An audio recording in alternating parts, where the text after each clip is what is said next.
America Israel मिळून इराणवर bomb टाकतायत.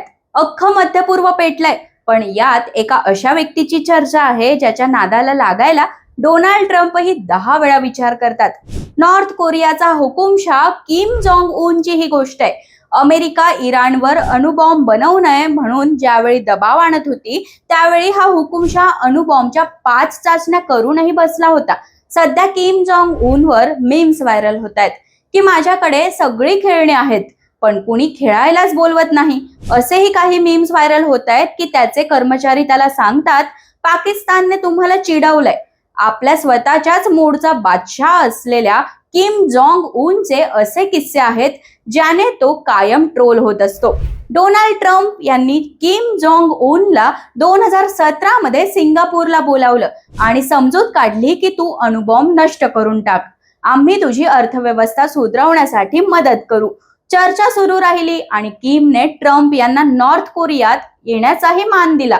पण पुढे किम याने दाखवून दिलं की तो ट्रम्पच काय पण जगातल्या कुणाचंही ऐकणार नाही. अणुबॉम्ब मिसाईलच्या चाचण्या सुरूच राहिल्या आणि तब्बल 15,000 किलोमीटर वरचंही टार्गेट हेरण्याची रेंज असलेले मिसाईल्स उत्तर कोरियाने तयार केले, ज्याला सोशल मीडियावर चेष्टेचा विषय म्हणून फिरवलं जातंय.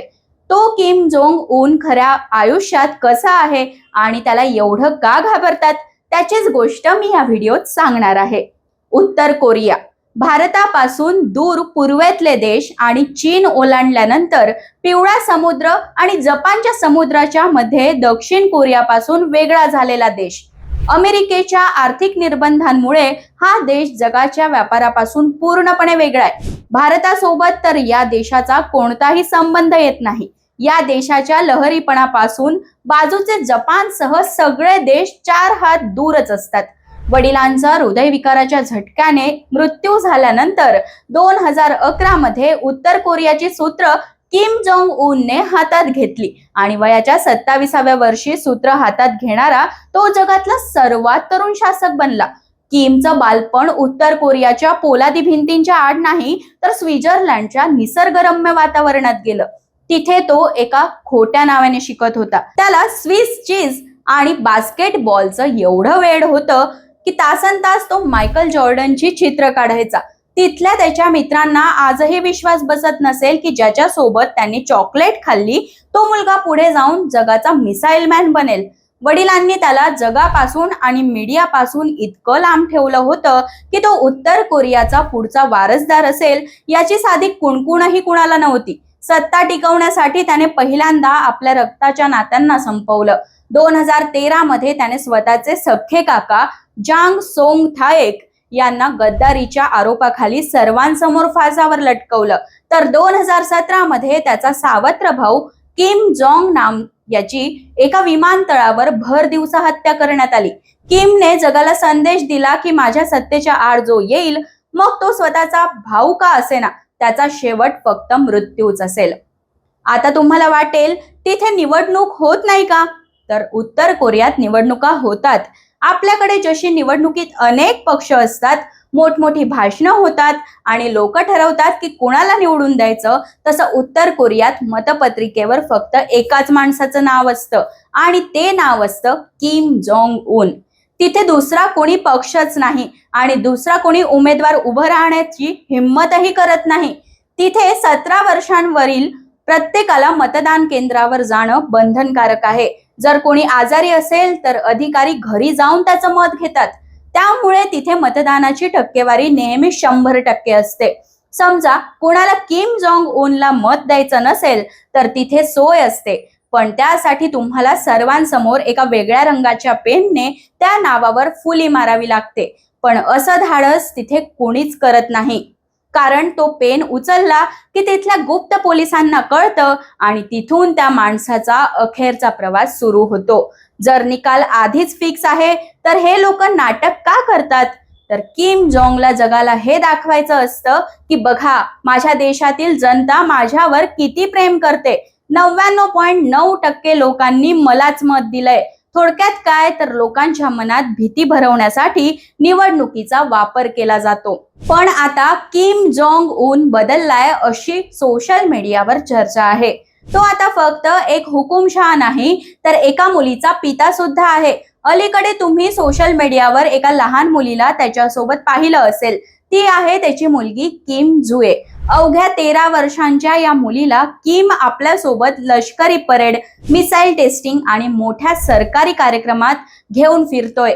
तिला आदरणीय कन्या ही पदवी सुद्धा दिली गेली आहे. गुपित असं आहे की किमच्या मोठ्या मुलाला आणि तिसऱ्या अपत्याला जगापासून लपवून ठेवलंय, पण जुएला मात्र लष्कराच्या मिसाईल ऍडमिनिस्ट्रेशन मध्ये तयार केलं जातंय. याचा अर्थ स्पष्ट आहे की उत्तर कोरियाचं भविष्य एका महिला हुकुमशहाच्या हातात असेल. याचे संकेत किमने आतापासूनच दिलेत. आता वळूया त्या गोष्टींकडे ज्यामुळे किम जोंग नेहमीच सोशल मीडियावर चर्चेत असतो. किम विमानाने प्रवास करत नाही, तो फिरतो त्याच्या तयांग हो नावाच्या बुलेट प्रूफ रेल्वेतून, जो एक चालता फिरता राजवाडा आहे.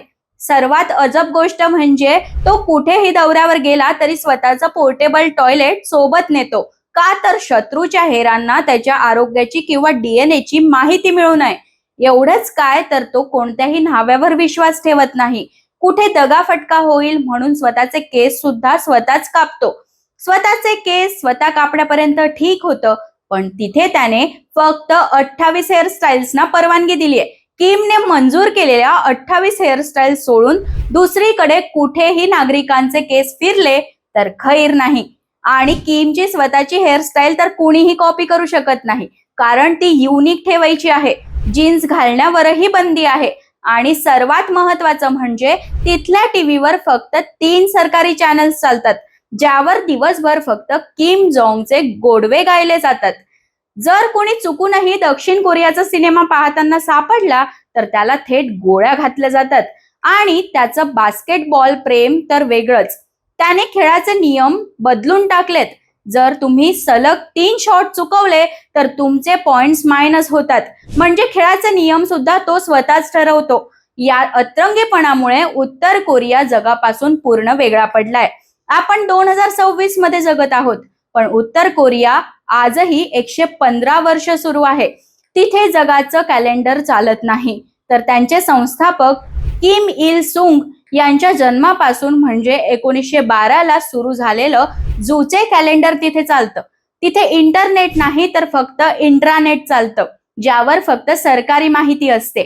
जगाला काय वाटतंय याच्याशी त्या देशाला काहीच देणं घेणं नसतं. पण किम फक्त घरातच वाघ आहे असं नाही, तर जगातील महासत्तांच्या नेत्यांनाही त्याने आपल्या तालावर नाचवलंय. जगातील सर्वात शक्तिशाली देश असलेल्या अमेरिकेचे राष्ट्राध्यक्ष डोनाल्ड ट्रम्पनी त्याला लिटल रॉकेट मॅन म्हणून चिडवलं, पण नंतर दोघांची गट्टी अशी जमली की ट्रम्प जाहीरपणे म्हणायला लागले, आम्हाला एकमेकांवर प्रेम झालंय. याचे मीम्स सुद्धा सोशल मीडियावर खूप व्हायरल झाले होते. ट्रम्प जेव्हा व्हाईट हाऊस सोडून गेले तेव्हा त्यांनी किमने लिहिलेली 15 बॉक्स भरतील इतकी प्रेमपत्र गुपचूप आपल्या सोबत नेली होती. विचार करा, अख्ख्या जगाला न जुमानणारा ट्रम्प सारखा माणूसही किमच्या पत्रांच्या प्रेमात पडला होता. दुसरीकडे रशियाचे पुतीन आणि किमची मैत्री तर शोलेतल्या जयवीरू सारखी झाली आहे. नुकत्याच झालेल्या भेटीत पुतीन यांनी किमला एक आलिशान रशियन कार भेट दिली. या पठ्ठ्याने पुतीन यांना शेजारी बसवलं आणि स्वतः ड्रायव्हर सीटवर बसून चक्क पुतीन यांनाच फिरवून आणलं. रशिया आणि उत्तर कोरियामध्ये आता असा संरक्षण करार झालाय की जर किमवर कुणी हल्ला केला तर रशिया थेट युद्धात उतरणार. किमने आपल्या अण्वस्त्रांच्या बळावर रशिया आणि अमेरिका या दोन्ही महासत्तांना आपल्या दारात उभं केलंय. सध्या इराण अमेरिका युद्धाच्या ठिणग्या उडत असल्या तरी सोशल मीडियावर चर्चा मात्र किम जोंगच्या मीम्सची जास्तच आहे. थोडक्यात सांगायचं झालं तर किम जोंग उन हे जगासाठी एक असं कोडं आहे ज्याचा एक पाय विलासी आयुष्यात आहे तर दुसरा पाय विनाशाच्या अण्वस्त्र बटनावर. एका बाजूला तो आपल्या मुलीला सत्तेसाठी तयार करत असताना दुसरीकडे सामान्य जनता रात्रीच्या अंधारात आयुष्य काढते. जगासाठी तो मीम्सचा विषय असेल, पण तिथल्या लोकांसाठी तोच त्यांचा देव आणि तोच त्यांचा काळ सुद्धा आहे. तर अशाच व्हिडिओसाठी story.com ला सबस्क्राईब करा.